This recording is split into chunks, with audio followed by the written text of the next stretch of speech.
अभी इसी कंटेनर जिसका वेट W है,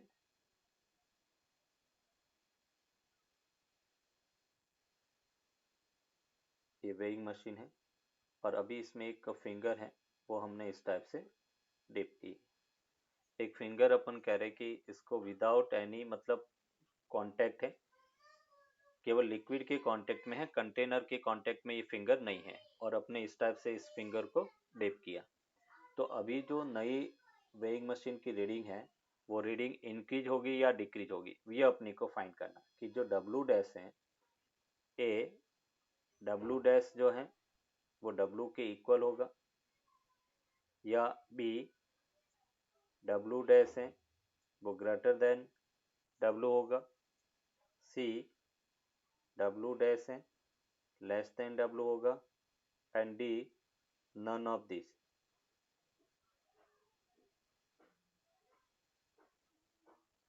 ये अपने को बताना। यहाँ पे अपन कहेंगे कि W dash greater than W के इक्वल होगा। कैसे?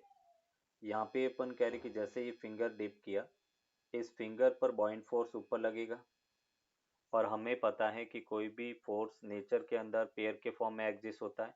एक्शन होगी तो उसका रिएक्शन डेफिनेटली होता है। तो वाटर उस पर एफ बी ऊपर लगाएगा, तो ये फिंगर वाटर पर एफ बी नीचे रिएक्शन लगाएगी।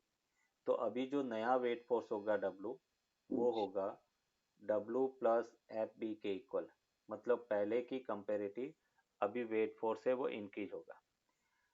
जब भी हमने कहा लॉ ऑफ फ्लोटेशन क्या कहता है या बॉयंसी क्या कहता है, जब भी कोई ऑब्जेक्ट किसी लिक्विड के अंदर फुली या पार्शियली इमर्ज है, तो अपर डायरेक्शन में एक बॉइंट फोर्स लगता है। और जब अपन कह रहे कि लिक्विड इस फिंगर पर बॉइंट फोर्स ऊपर लगाएगा, तो उतना ही फोर्स अपन कह रहे कि फिंगर है वो नीचे की तरफ लगाएगी बेटा। तो यहाँ पे अपन कह रहे कि टोटल जो डब्ल्यू डैश नया वेट फोर्स होगा वो डब्ल्यू प्लस एफ बी के इक्वल होगा।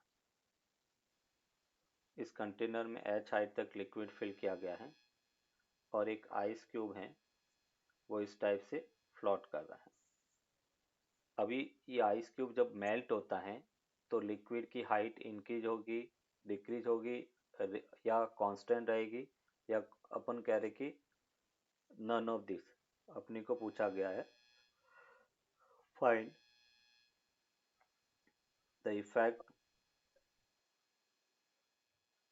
The effect on liquid height, find the effect of liquid height when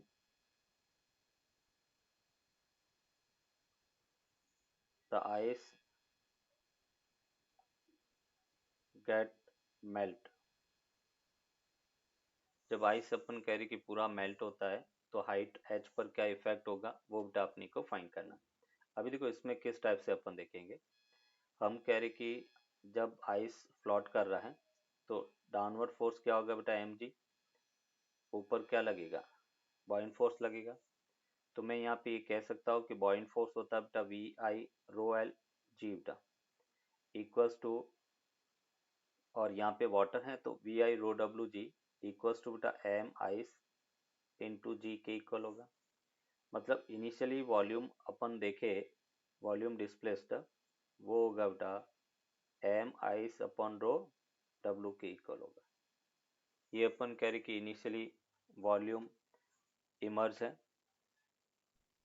सब हम्म, मैं वो डिस्कनेक्ट हो गई थी। ओके। देखो ये क्या कह रहा है कि जब आइस क्यूब फ्लोट कर रहा है, तो नीचे बेटा उसका वेट फोर्स लगेगा एम आइस इंटू जी, ऊपर बॉइंट फोर्स होगा, बॉइंट फोर्स होता है weight of the displaced liquid, तो वी आई रो डब्ल्यू जी।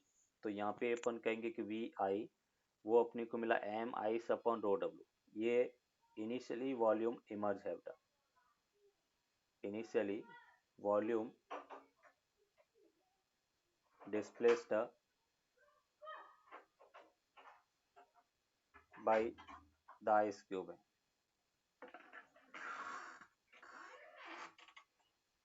अभी अपन कह रहे कि जब आइस मेल्ट होता है तो किस में चेंज होगा बेटा, वाटर में चेंज होगा।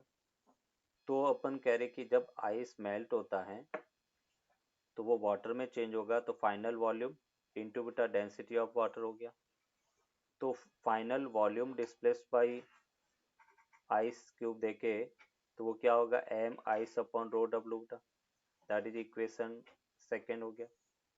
अभी देखो ये final volume displaced M ice upon rho W, initial volume displaced बेटा M ice upon rho W. इसका मतलब क्या हो गया कि जो इनिशियल वॉल्यूम है वो फाइनल वॉल्यूम के इक्वल है बेटा। जितना आइस पहले डिस्प्लेस कर रहा था वाटर को, और जब आइस वाटर में मेल्ट हो गया, वाटर में चेंज हो गया, तब अपन कह रहे उतना ही वॉल्यूम वो डिस्प्लेस करेगा। तो V I equals to V F है। इसका मतलब हाइट में कोई चेंज नहीं होगा बेटा, एच रिमेन्स कांस्टेंट। हाइट है वो कांस्टेंट बनी रहेगी। क्लियर यहाँ तक?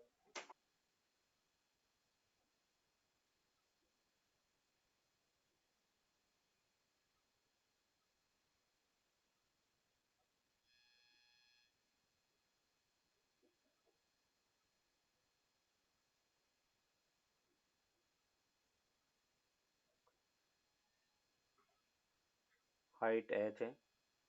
अभी इसमें बेटा मैंने सुगर सॉल्यूशन लिया, वाटर की जगह सुगर सॉल्यूशन है, शुगर मिक्स कर दिया। और यहाँ पे अपन कह रहे कि ये एक आइस क्यूब फ्लोट कर रहा है बेटा। अभी ये शुगर सॉल्यूशन के अंदर अगर आइस क्यूब मेल्ट होता है तो हाइट पर क्या इफेक्ट होगा, ये अपनी को फाइंड करना।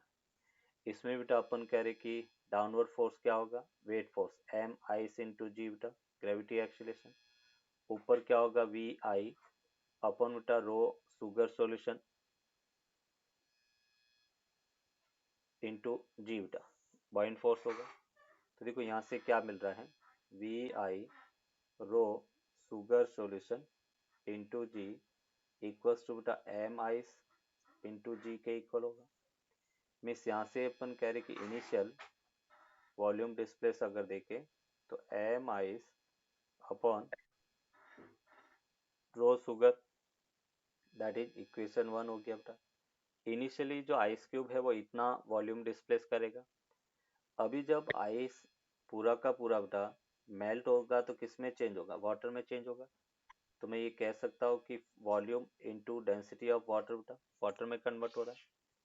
तो उस केस में अपन कह रहे कि फाइनल वॉल्यूम क्या होगा, तो उसको अपन कह सकते हैं M ice upon rho W के इक्वल होगा, दैट इज इक्वेशन टू होगा। अभी इक्वेशन वन और टू को अपन कंपेयर करते हैं। तो equation one from equation one divide by to,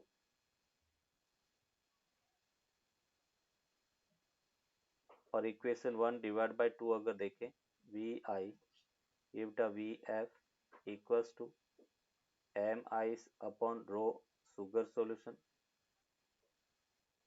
divided by M ice into बेटा रो वाटर। आइस से आइस कैंसिल आउट हो गया। मीन्स ये बेटा अपने को मिला density of water upon density of sugar solution. Water की डेंसिटी बेटा शुगर सॉल्यूशन से कम होगी, तो ये क्वांटिटी क्या है, लेस देन वन है। इसका मतलब मैं ये कह सकता हूँ V I less than V F है। मतलब फाइनल वॉल्यूम बेटा क्या हो रहा है, इंक्रीज हो रहा है।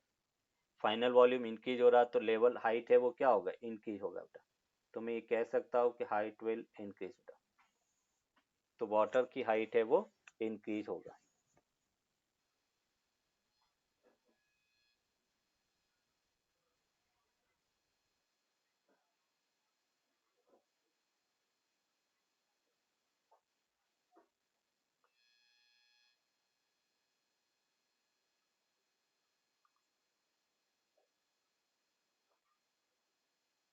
ये बेटा वाटर है, प्योर वाटर है, और इस प्योर वाटर के अंदर एक आइस क्यूब फ्लोट कर रहा है, और उसके अंदर बेटा एक स्टोन है।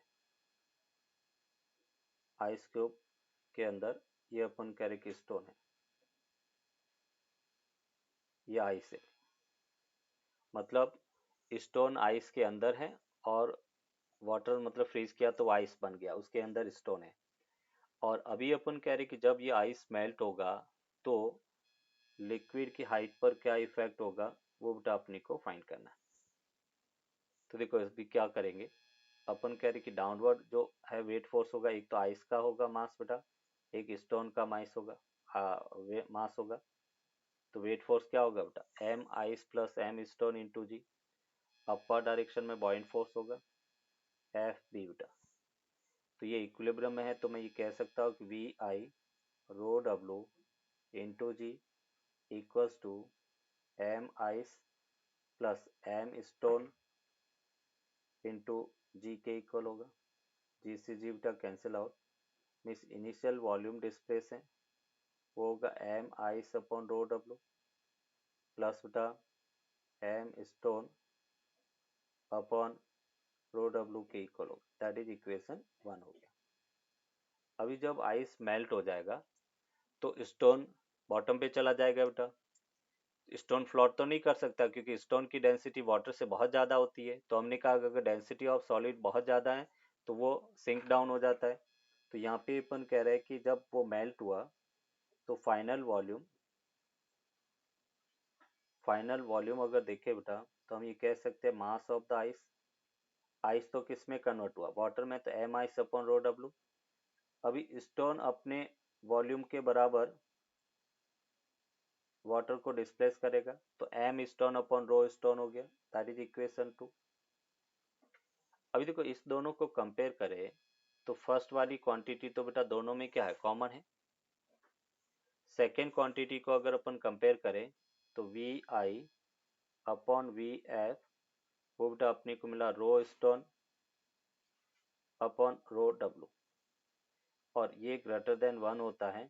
इसका मतलब मैं ये कह सकता हूँ इनिशियल वॉल्यूम फाइनल वॉल्यूम से ज़्यादा है।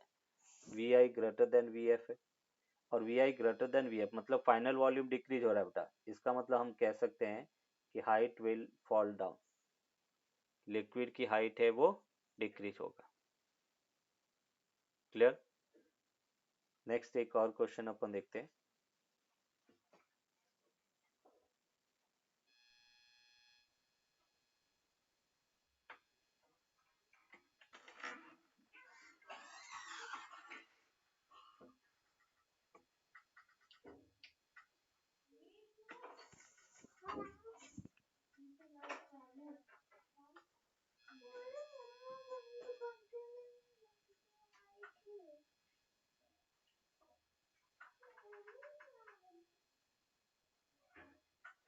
ये जैसे बेटा अपन कह रहे कि एक वाटर है कंटेनर में फिल किया गया है, हाइट एच है,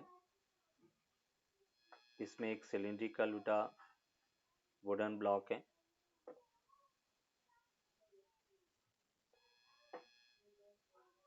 एक सिलिंड्रिकल ब्लॉक है। इस ब्लॉक के ऊपर बेटा अपन कह रहे कि एक कॉइन है।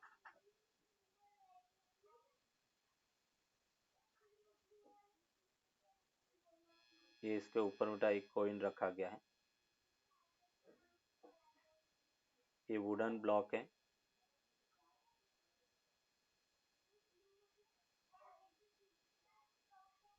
वुडन ब्लॉक पर अपन कह रहे कि एक कॉइन रखा गया है, हाइट बेटा एच है। ये जो हाइट है वो एल के इक्वल है।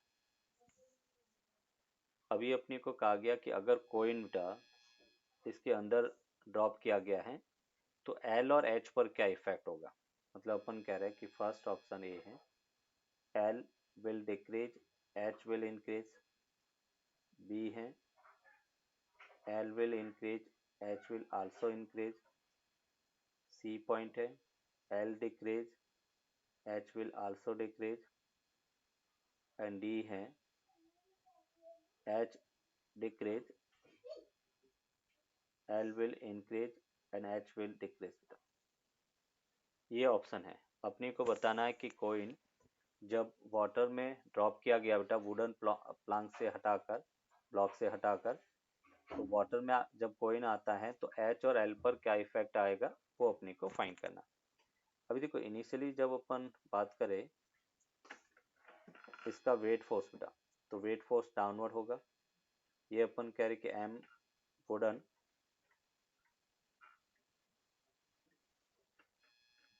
ये बेटा अपन कह रहे कि M wood plus M coin into G, ये वेट फोर्स होगा, और अपर डायरेक्शन बेटा बॉइंट फोर्स होगा। तो हम ये कह सकते हैं V I rho W G equals to mass of the wood plus mass of the coin into G के इक्वल होगा।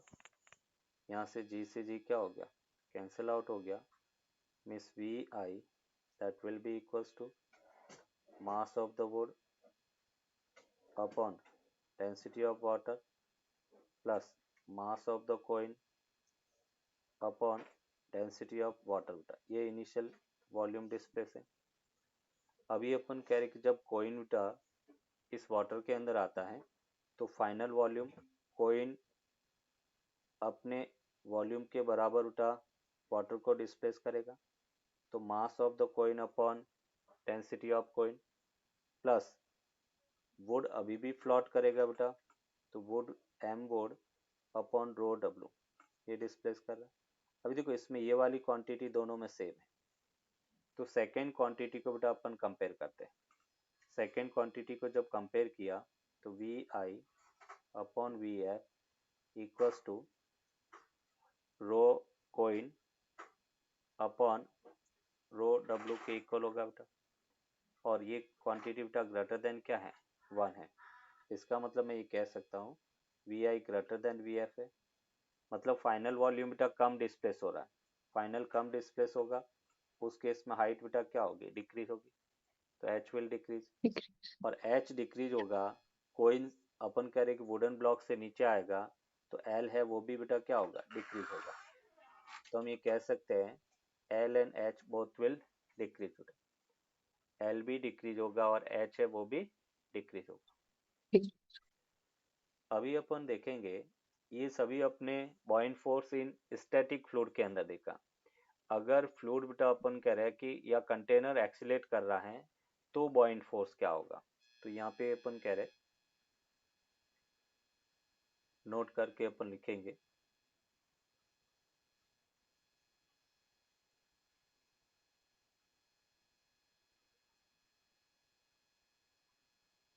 buoyant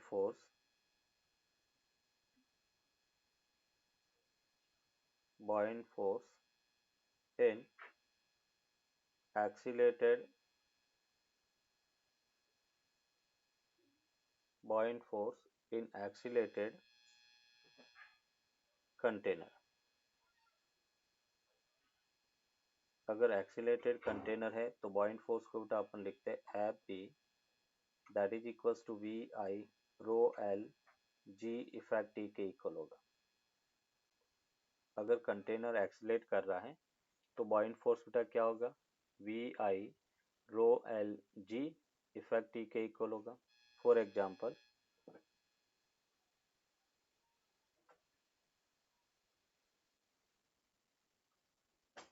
ये जैसे बेटा अपन कह रही कि एक कंटेनर है,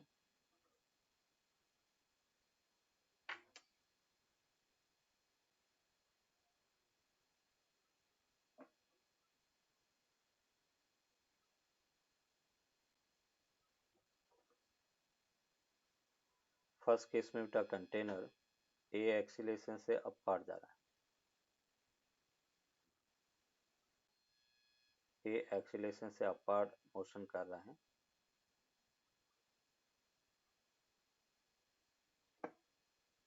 ये बेटा अपन कह रही कि एक बॉडी है और इसकी डेंसिटी बेटा अपन कह रहे लिक्विड की डेंसिटी रो एल है, इसकी डेंसिटी रो एस है। अभी अपन को अगर बॉइंट फोर्स पूछा जाए बेटा तो बॉइंट फोर्स क्या होगा, तो हम कहेंगे F B equals to V I rho L G effective, और जी इफेक्टिव क्या होगा, जी प्लस ए के इक्वल होगा। ये बेटा अपन कह रहे कि इसका इफेक्टिव सॉरी बॉइंट फोर्स होगा। अगर यही कंटेनर बेटा ए एक्सीलेशन से डाउनवर्ड मोशन कर रहा है, ये जैसे अपन कह रहे कि ए एक्सीलेशन से डाउनवर्ड मोशन कर रहा है, एक रिजिड बॉडी है, लिक्विड का डेंसिटी रो एल है, और उस केस में अपन कह रहे कि इस पर लगने वाला बॉइंट फोर्स एफ बी और वो होगा V I rho L G minus A के इक्वल होगा। यहाँ पे जी इफेक्टिव जी माइनस ए के इक्वल होगा। फिर बेटा अपन देख रहे केस थर्ड में अपन कह रहे कि अगर यही कंटेनर फ्री फॉल कर रहा है बेटा, कंटेनर फ्री फॉल कर रहा है डाउनवर्ड, ए इक्वल्स टू जी से एक्सीलेशन कर रहा है, और जी से एक्सीलेशन कर रहा है इसका मतलब फ्री फॉल है। और जब फ्री फॉल है उस केस में अपन कह रहे कि बॉइंट फोर्स एफ बी है, और यहाँ पे F B that will be equals to V I rho L, और जी इफेक्टिव बेटा जी माइनस जी, वो क्या होगा, जीरो होगा। मतलब अपन कह रहे कि बॉइंट फोर्स जीरो लगेगा। जब फ्री फॉल जीरो। कर रहा है तो उस केस में अपन कह रहे कि उस पर कोई भी बॉइंट फोर्स एक्ट नहीं करेगा। क्लियर? Yes sir. सबसे फर्स्ट बेटा अपन फ्लूइड फ्लो की बात कर रहे हैं, और फ्लूइड फ्लो में हम बात करेंगे स्टेडी फ्लो। स्टेडी फ्लो या हम कहेंगे laminar flow,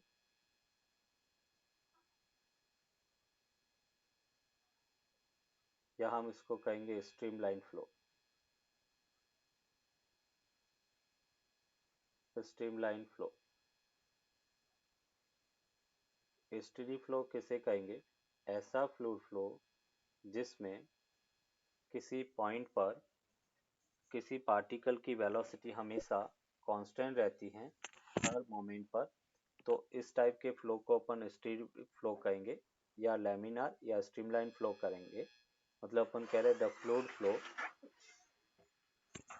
the fluid flow, the fluid flow in which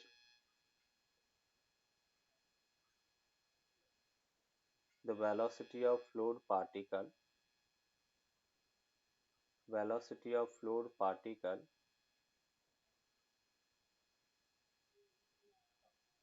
at a given point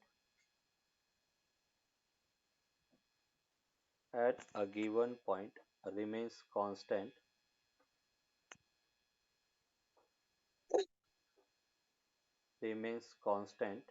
at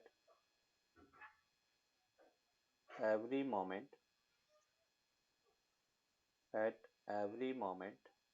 is called steady flow or laminar flow।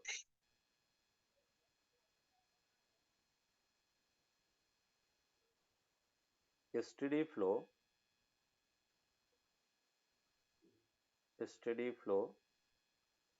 is represented by a stream drawn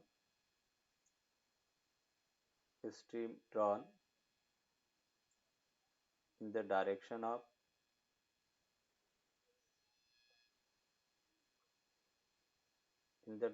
of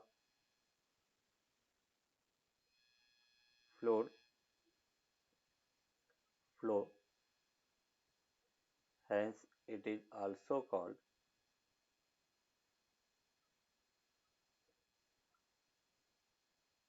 the streamline flow।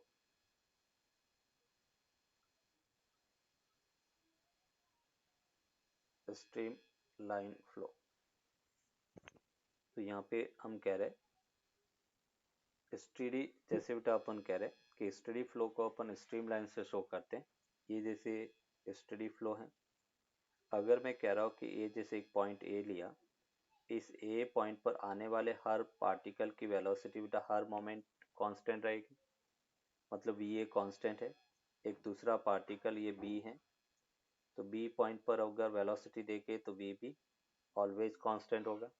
That means हम ये कह सकते हैं कि steady flow में ए point पर आने वाले हर पार्टिकल की वेलोसिटी कांस्टेंट है, तो बी ए कांस्टेंट रहेगा। बी पॉइंट पर आने वाले हर पार्टिकल की वेलोसिटी कांस्टेंट रहेगी, तो वी बी ऑलवेज कांस्टेंट रहेगी। But V A equal to V B हो ये जरूरी नहीं है बेटा। V A not equals to V B, मतलब वी ए वी बी के इक्वल हो सकता है और नहीं भी हो सकता है। इक्वल होना जरूरी नहीं है। तो ये बेटा अपन कह रहे कि स्ट्रीम लाइन, अभी अपन कह रहे कि स्ट्रीम लाइन फ्लो की कुछ कैरेक्टरिस्टिक्स हैं, वो अपन देखेंगे। Properties of streamline flow, properties of the streamline flow, properties of the streamline flow. Streamline flow की अगर प्रॉपर्टीज अपन देखें तो प्रॉपर्टीज क्या है? फर्स्ट प्रॉपर्टी अपन कहेंगे the tangent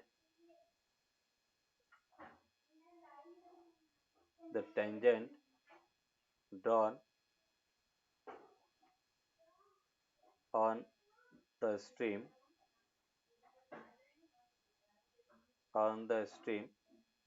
gives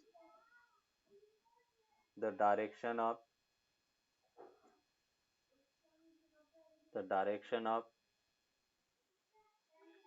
fluid velocity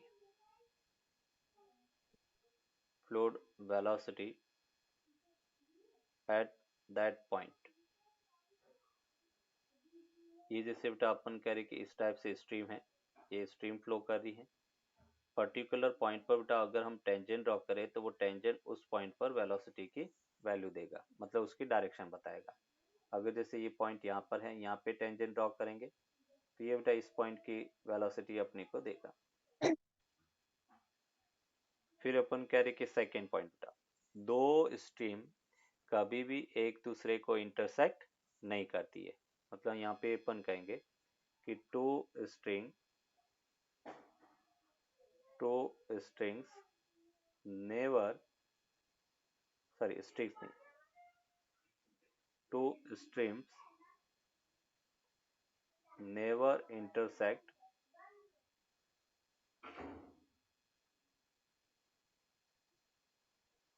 to each other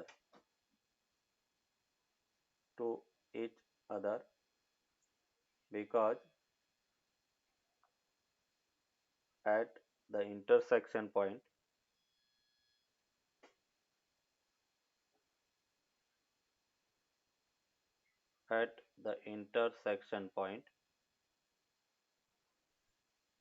we can draw two tangent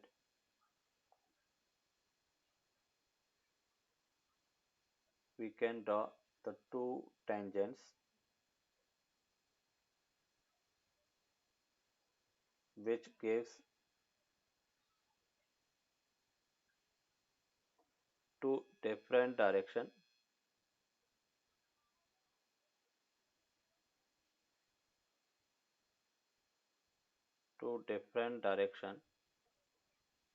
at a single point, which is not possible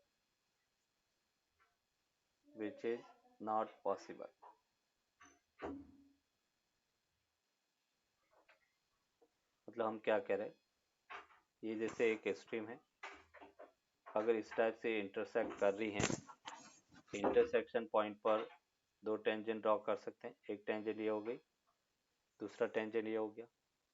अभी देखो एक ही पॉइंट पर दो टेंजेंट, इसका मतलब एक ही पॉइंट पर दो वेलोसिटी है। क्या बेटा दो वेलोसिटी पॉसिबल है स्ट्रीमलाइन फ्लो में? तो नहीं, तो इसलिए अपन कहेंगे कि नॉट पॉसिबल। हमें बेटा एग्जाम में कई बार पूछा जाता है कि why two streamline never intersect to each other, तो हम कहेंगे at intersection point we can draw two tangents which gives two different direction at a single point and which is not possible। तो ये अपन कह रहे कि दो प्रॉपर्टीज हैं स्ट्रीमलाइन फ्लो की। स्ट्रीमलाइन मतलब हाइपोथेटिकल लाइन, स्ट्रीम बेसिकली होता क्या, hypothetical line drawn in the direction of fluid flow की डायरेक्शन में हाइपोथेटिकल लाइन जो ड्रॉ करके अपन दिखाते हैं उसको अपन स्ट्रीम कहेंगे। क्लियर? और स्ट्रीम जो ड्रॉ करते हैं उसके पर्टिकुलर पॉइंट पर अगर टेंजेंट ड्रॉ करेंगे तो वो उस पॉइंट पर फ्लूइड फ्लो की वेलोसिटी की डायरेक्शन देगा। Yes, sir. अभी अपन यहाँ पर देखेंगे बेटा नेक्स्ट सेकेंड टाइप का flow, that is turbulent flow. Turbulent flow,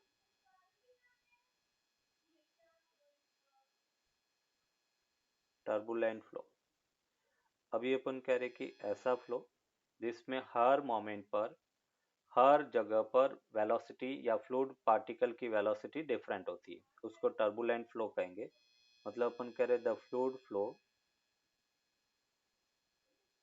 the fluid flow in which the velocity of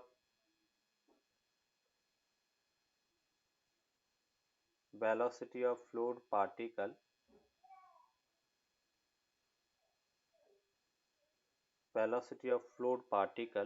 at any moment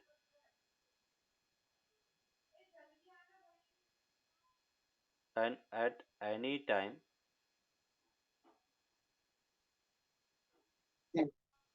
will be different.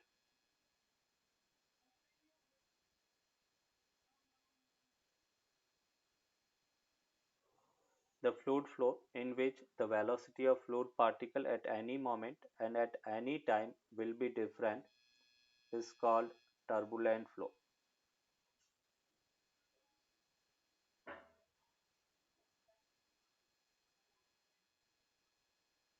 Turbulent flow. और इसका एग्जाम्पल अगर अपन देखें तो हम कह सकते हैं वाटरफॉल। वाटरफॉल के अंदर जो फ्लो होता है बेटा, वाटरफॉल के अंदर वाटर का जो फ्लो होगा उसमें अपन कह रहे कि हर मोमेंट पर हर पार्टिकल की वेलोसिटी डिफरेंट होती है, तो वाटरफॉल है। और अपन कह सकते हैं टाइड। टाइड के अंदर भी अपन कह रहे कि जो फ्लो होगा वो वाटर का टर्बुलेंट फ्लो होगा। रैंडम फ्लो, टर्बुलेंट फ्लो का मतलब रैंडम फ्लो, उसकी डायरेक्शन अपन डिफाइन नहीं कर सकते हैं, तो इस टाइप के फ्लो को अपन टर्बुलेंट फ्लो कहेंगे। नेक्स्ट बेटा अपन यहाँ पे एक टर्म नेक्स्ट डिफाइन करेंगे, कंटिन्यूटी इक्वेशन। कंटिन्यूटी इक्वेशन, और कंटिन्यूटी इक्वेशन से पहले हम एक आइडियल फ्लूइड को डिफाइन करेंगे। Ideal fluid,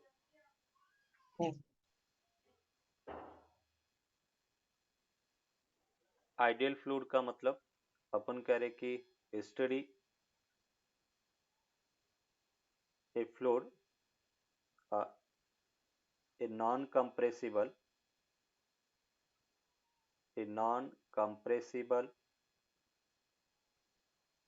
non viscous and steady flow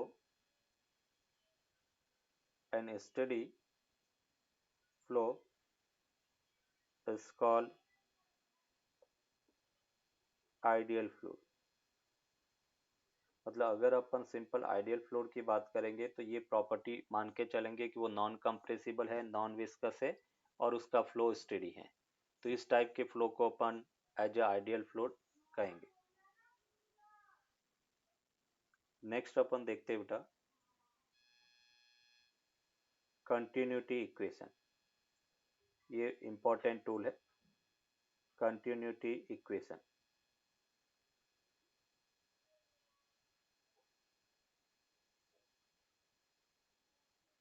Continuity equation that is based on mass conservation. Continuity equation is based on mass conservation.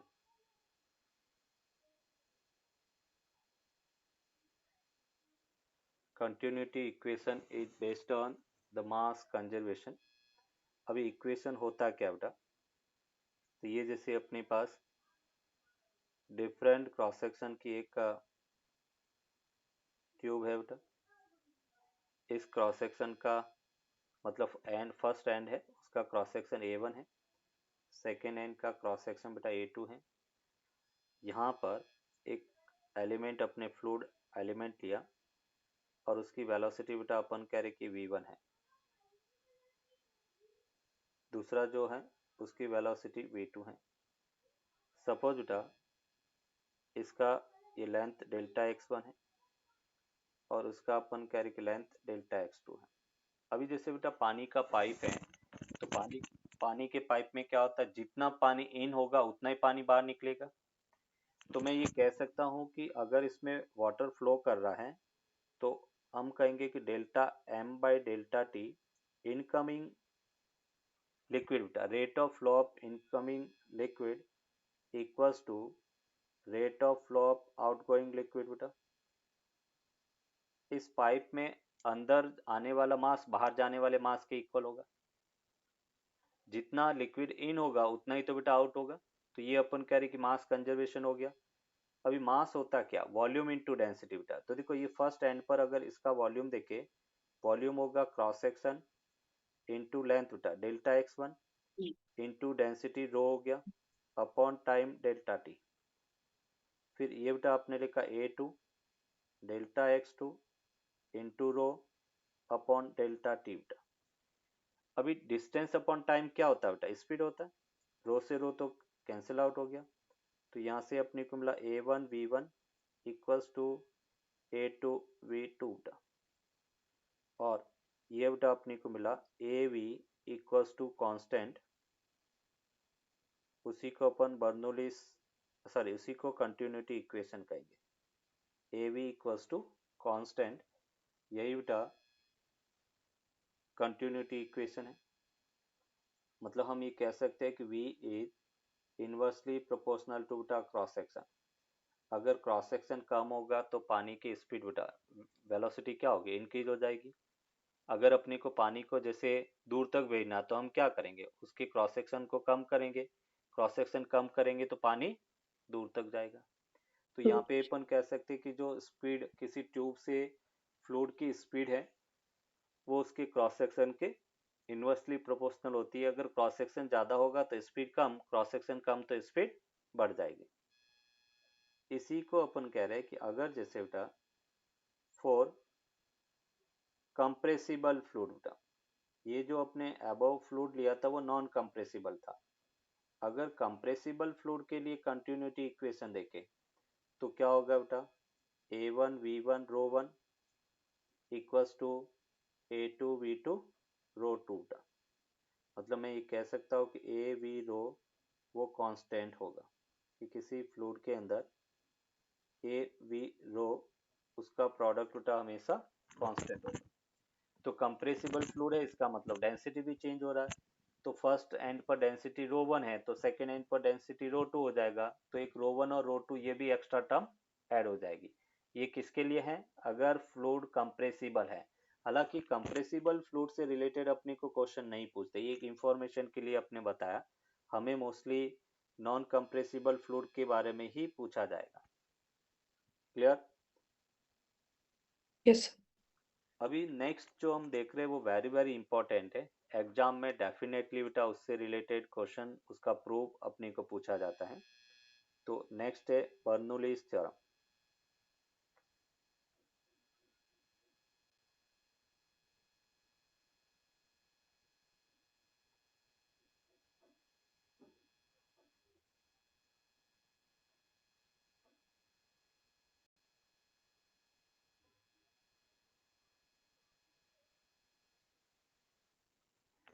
Next अपन बात कर रहे हैं बर्नौलीज थ्योरम बेटा। बर्नौलीज थ्योरम होती क्या है उसको बेटा अपन डिफाइन करेंगे। पहले इसका स्टेटमेंट अपन देखते हैं। ये जैसे अपन कह रहे कि एक पाइप है, इसमें बेटा स्ट्रीमलाइन फ्लो है।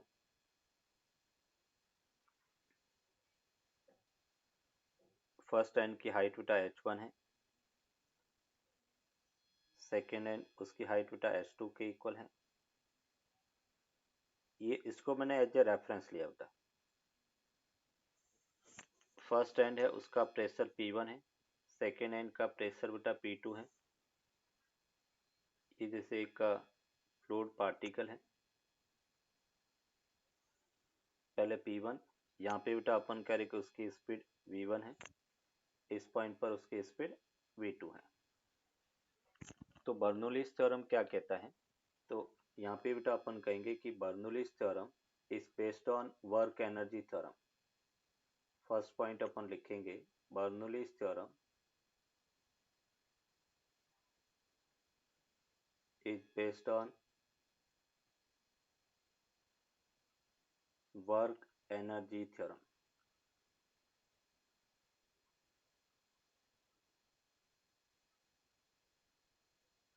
सेकेंड बेटा बर्नौलीज थ्योरम होती क्या, उसको अपन यहाँ पर उसका स्टेटमेंट लिखेंगे। तो according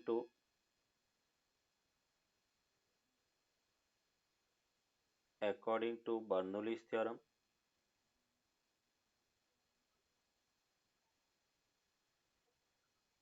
according to Bernoulli's theorem,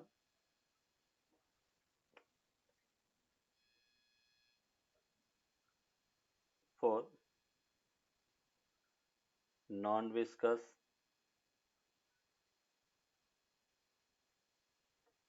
non-compressible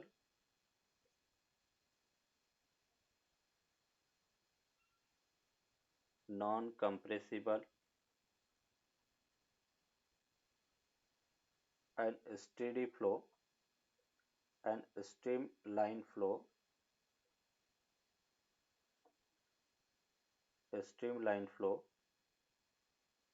the pressure energy, the sum of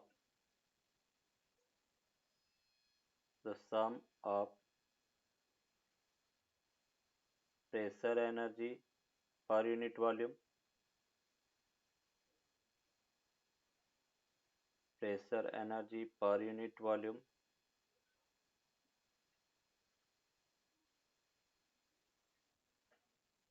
potential energy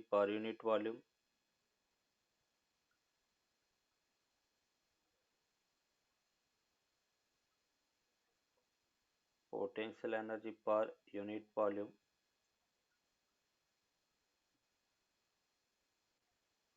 and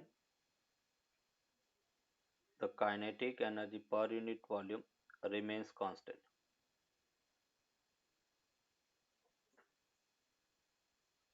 Kinetic energy per unit volume remains constant।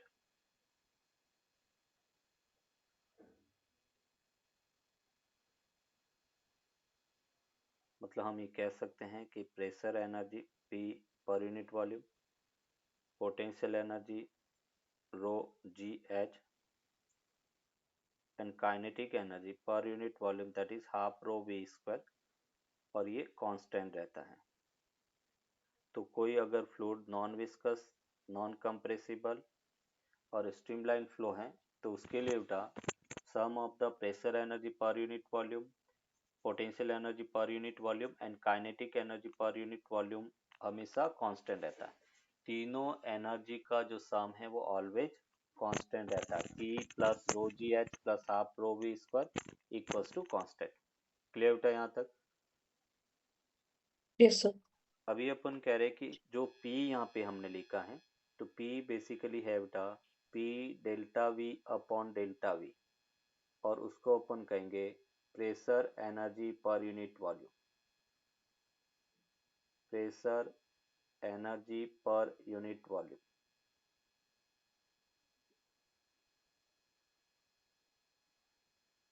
फिर बेटा रो जी एच, उसको अपन लिखते हैं delta M G H upon बेटा डेल्टा वी। तो mass upon volume क्या होता है बेटा? डेंसिटी। उसको हमने रो लिखा, तो इसको अपन कहेंगे potential energy per unit volume था,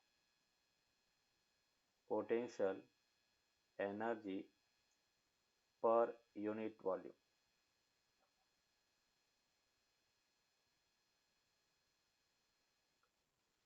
फिर अपने पास है हाफ रो वी स्क्वायर बेटा,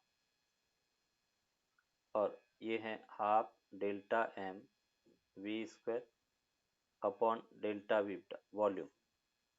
इसको अपन लिखेंगे kinetic energy per unit volume.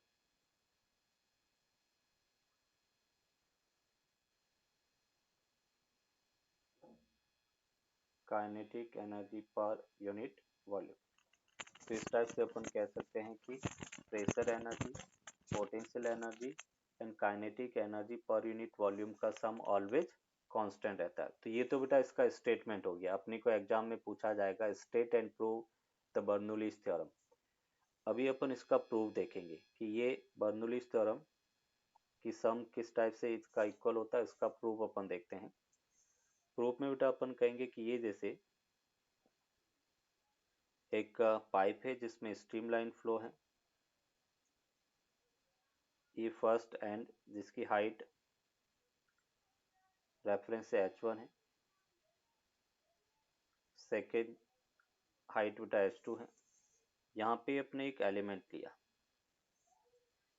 इसका स्पीड बेटा v1 है, यहाँ पे प्रेशर p1 है, और जब अपन कह रहे कि h2 हाइट पर पहुंचा तब इसकी स्पीड v2 हो गई। इसका वॉल्यूम डेल्टा v के इक्वल है और मास इसका डेल्टा m है। तो अभी हमने कहा कि बर्नौलीज थ्योरम वो बेटा वर्क एनर्जी थ्योरम पर बेस्ड है। तो वर्क एनर्जी थ्योरम अगर अप्लाई करें यूजिंग वर्क एनर्जी थ्योरम, और वर्क एनर्जी थ्योरम क्या कहता है, work done by total forces equals to बेटा change in kinetic energy. Work done by total forces equals to change in kinetic energy, ये work energy theorem है। अभी work done में कौन कौन से फोर्सेस बेटा वर्क करेंगे, तो यहाँ पे अपन कहेंगे कि work done by gravity force plus work done by pressure force बेटा equals to change in kinetic energy, मतलब final kinetic minus initial kinetic के इक्वल होगा। अभी बेटा अपन कह रहे कि work done by gravity force क्या है, तो work done by gravity force को अपन लिख सकते हैं initial potential energy minus final potential energy बेटा, minus of change in potential energy होता है इसलिए उसको अपने इनिशियल माइनस फाइनल कर दिया बेटा। और फाइनल पोटेंशियल एनर्जी हम कह रहे कि डेल्टा एम मास h1 हाइट पर है तो potential energy delta M G h1 होगा, और फाइनल बेटा h2 हाइट पे जा रहा है तो potential energy delta M G h2 के इक्वल होगा। ये work done by gravity force है। अभी बेटा अपन देखेंगे वर्क डन बाय प्रेशर। तो सेकेंड अपन देख रहे हैं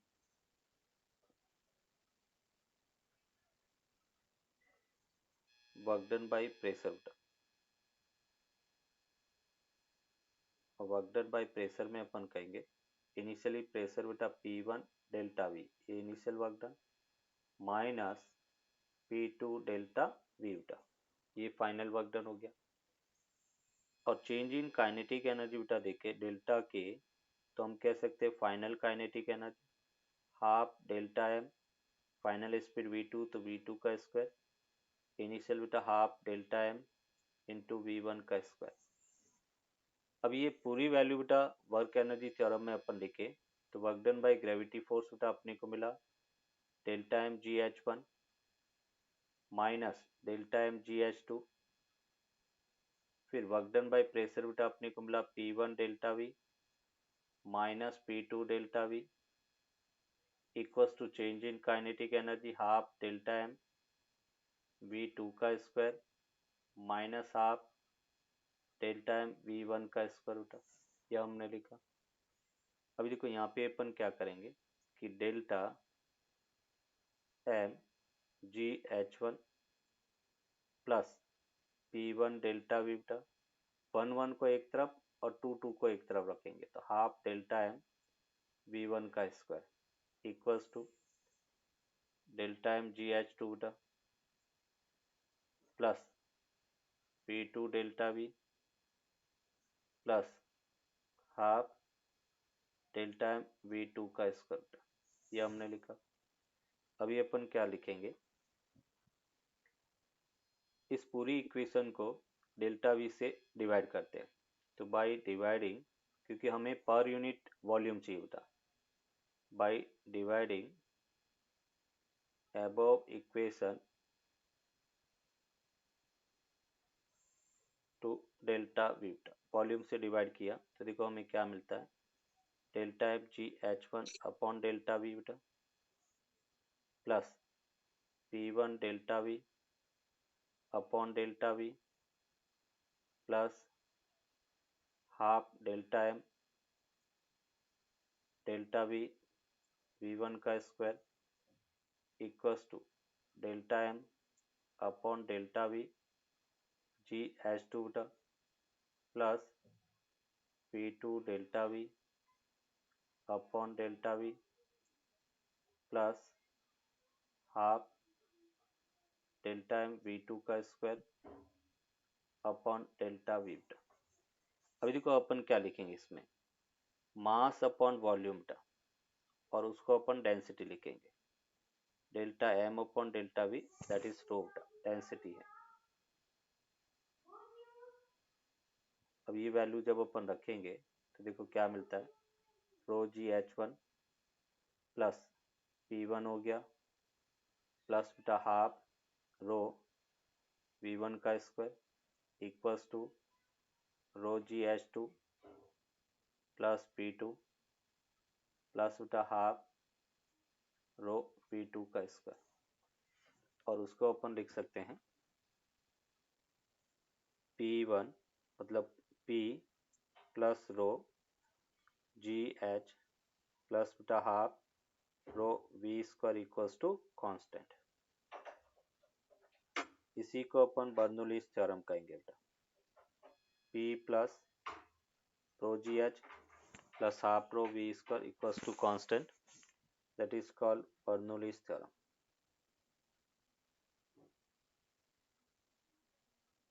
Bernoulli's theorem.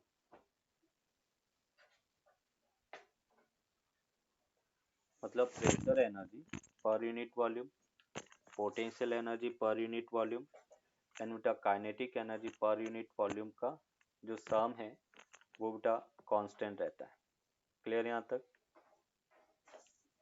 Yes, sir.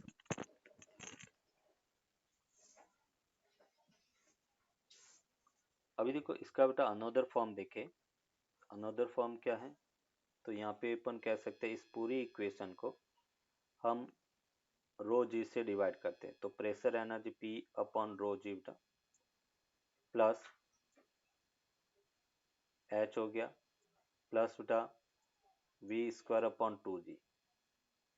इस पूरी इक्वेशन को बेटा रो जी से डिवाइड किया तो अपन कह रहे कि नया फॉर्मेट बर्नौलीज थ्योरम का मिला, P upon rho G plus H plus V square by two G that is constant है, और यहाँ पे अपन कह रहे कि पी बाय रो जी उसको अपन कहेंगे प्रेशर हेड बेटा, ये प्रेशर हेड है। एच अपने पास क्या है तो उसको अपन कहेंगे एलिवेशन हेड बेटा, elevation head, and v square by two g उसको अपन वेलोसिटी हेड कहेंगे।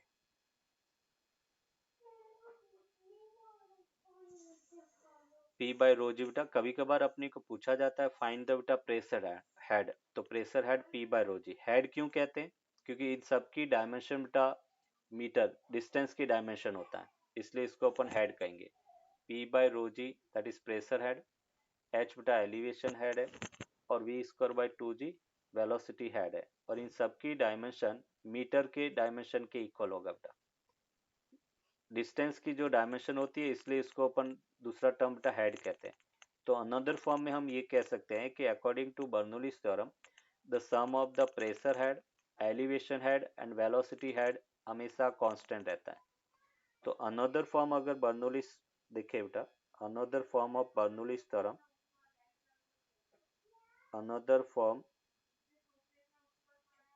Of Bernoulli's theorem,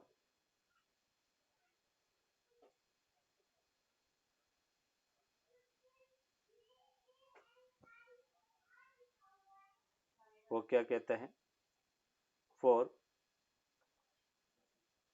streamline for streamline, non-compressible,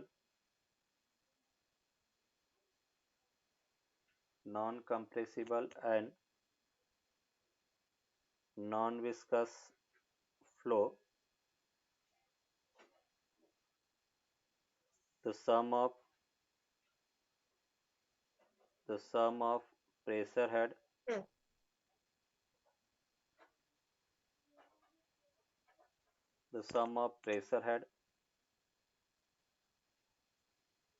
velocity head and the elevation head remains constant.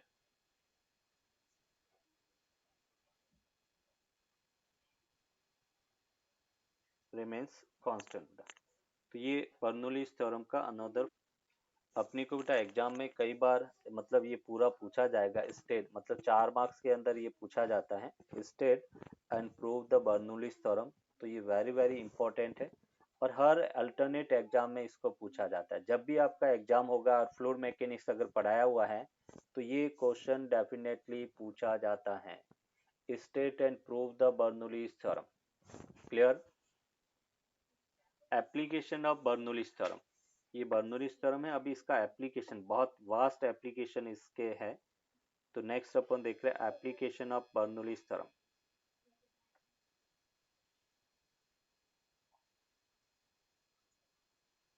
Application of the Bernoulli's theorem.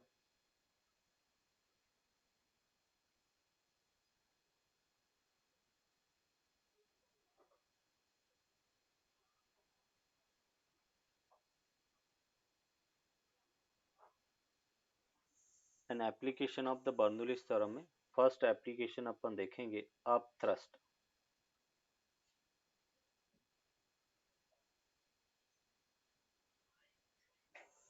Up thrust देखो कैसे find करेंगे। ये जैसे अपन कह रहे कि एक न्यूज़पेपर है, इस टाइप से एक पेपर पीस कह सकते हैं, और इस पेपर पीस के ऊपर से बेटा एयर का फ्लो है, v वेलोसिटी से एयर फ्लो कर दी है। और अपन कह रहे कि v जब इंक्रीज होता है तो बेटा प्रेशर क्या होगा? डिक्रीज होगा।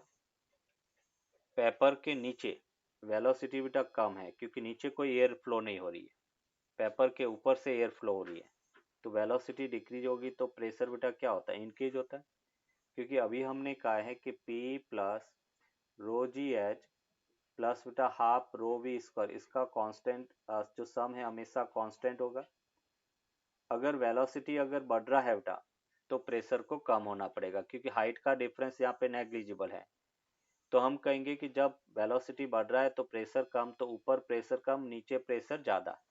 तो अपन कह रहे कि इस पेपर पर बेटा अपर डायरेक्शन में फोर्स लगेगा, ये अपन कह रहे कि अपवर्ड फोर्स हो गया। क्लियर? v इंक्रीजेस तो बेटा p क्या होगा? डिक्रीज होगा। क्लियर यहाँ तक? अभी अपन कह रहे कि यस। अगर अपथ्रस्ट पूछा जाए बेटा तो अपथ्रस्ट होगा कितना? तो मैं ये कह सकता हूँ कि जैसे यहाँ पर ये V2 है, ये P2 है, ये बेटा V1 है और ये P1 है। तो P2 ज़्यादा है तो उसको अपन कहेंगे P2 माइनस P1 इंटू बेटा एरिया A, ये अपथ्रस्ट होगा। और उसको इन टर्म्स ऑफ वेलोसिटी अगर देखें तो हमें मिलेगा half rho V1 square minus V2 square बेटा इंटू ए के इक्वल होगा बेटा P2 minus P1 into a, और वो half rho V1 square minus V2 square into a के इक्वल होगा। ये बेटा अपथ्रस्ट की वैल्यू है। दूसरा अपन कह रहे हैं कि aerodynamic shape of the aeroplane, aerodynamic shape.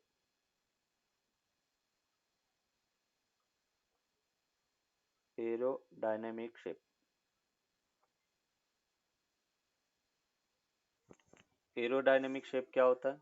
जैसे बेटा अपन कह रहे कि एरोप्लेन होती है, उसकी शेप एक स्पेशल टाइप की ऐसे बेटा शेप डिजाइन की जाती है, ये एरोडायनेमिक शेप है। और इसमें बेटा अपन क्या कह रहे हैं कि जैसे ये इस डायरेक्शन में मोशन करेगा तो एयर बेटा इस टाइप से अपन कह रहे कि स्ट्रीम होगी, फ्लो होगी। ऐसे बेटा यहाँ पर एयर की डेंसिटी बढ़ रहा है, तो हम कहेंगे कि अगर वेलोसिटी बढ़ेगा तो प्रेशर बेटा क्या होगा, डिक्रीज होगा। नीचे वेलोसिटी अपन कह रहे कि इस टाइप से एयर स्ट्रीम बेटा अलग दूर दूर है, तो काइनेटिक एनर्जी बेटा V2, स्पीड कम है तो प्रेशर बढ़ेगा, तो हायर प्रेशर से लो प्रेशर बेटा इस पर क्या लगता है, फोर्स लगता है। सेम बेटा इसमें भी अपने को पूछा जाता है कि अप थ्रस्ट कितना लगेगा, तो हम ये कह सकते हैं P2 माइनस P1 इंटू बेटा ये equals to half rho V1 square minus V2 square into a के इक्वल होगा। ये इसका अप थ्रस्ट होगा। इस एरोडायनेमिक शेप के कारण ऊपर की तरफ एक थ्रस्ट फोर्स लगता है और उस फोर्स को अपन इस टाइप से कैलकुलेट कर सकते हैं।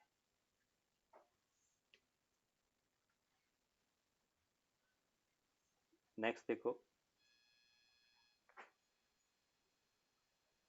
थर्ड एप्लीकेशन क्या है, that is velocity of efflux या स्पिन ऑफ बॉल।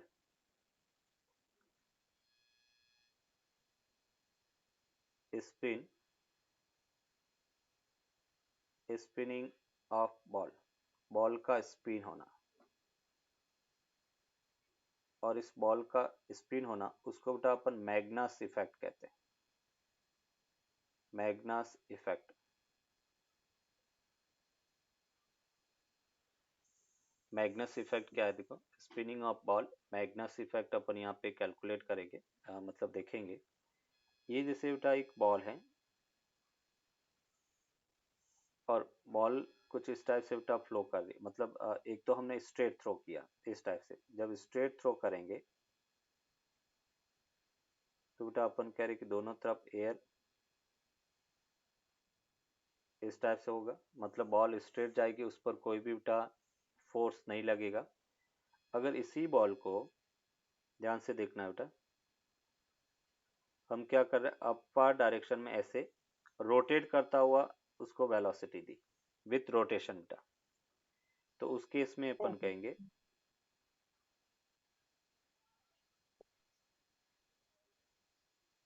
देखो जब अपन कह रहे कि यहाँ पे वेलोसिटी बेटा टेंजेंशियल इधर होगा, इस पॉइंट पे वेलोसिटी इधर होगा बेटा, तो नीचे बेटा वेलोसिटी क्या हो रही है, इंक्रीज हो रही है। नीचे वेलोसिटी सॉरी यहाँ पे अपन कह रहे कि एयर ये इधर जा रहा है, और ये बेटा अपन कह रहे नेट वेलोसिटी अपर डायरेक्शन में इंक्रीज होगी, डाउनवर्ड डायरेक्शन में बेटा वेलोसिटी का फ्लो डिक्रीज हो रहा है, क्योंकि ये अपोज करेगा मोशन को, तो यहाँ पे v डिक्रीज हो रहा, v डिक्रीज हो रहा तो प्रेशर क्या होगा, बढ़ेगा। यहाँ पे v इंक्रीज हो रहा तो प्रेशर बेटा क्या होगा, डिक्रीज होगा।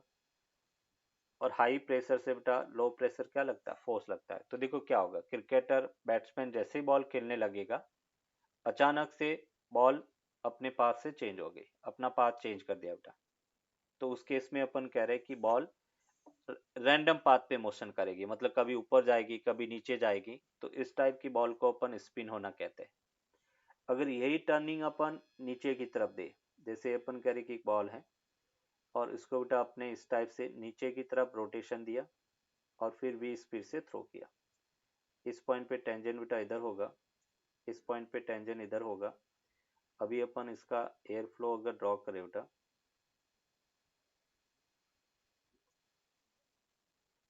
तो यहाँ पे अपन कह रहे कि ये वेलोसिटी का फ्लो इधर होगा,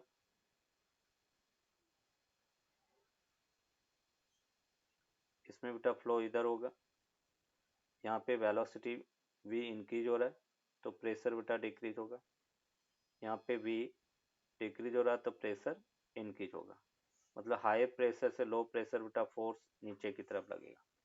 तो ये बॉल सीधी जाती हुई डायरेक्ट स्टेम में जाएगी, बैट्समैन को लगेगा कि बॉल सीधी आ रही है, बट वो अचानक से नीचे की तरफ हो जाएगी।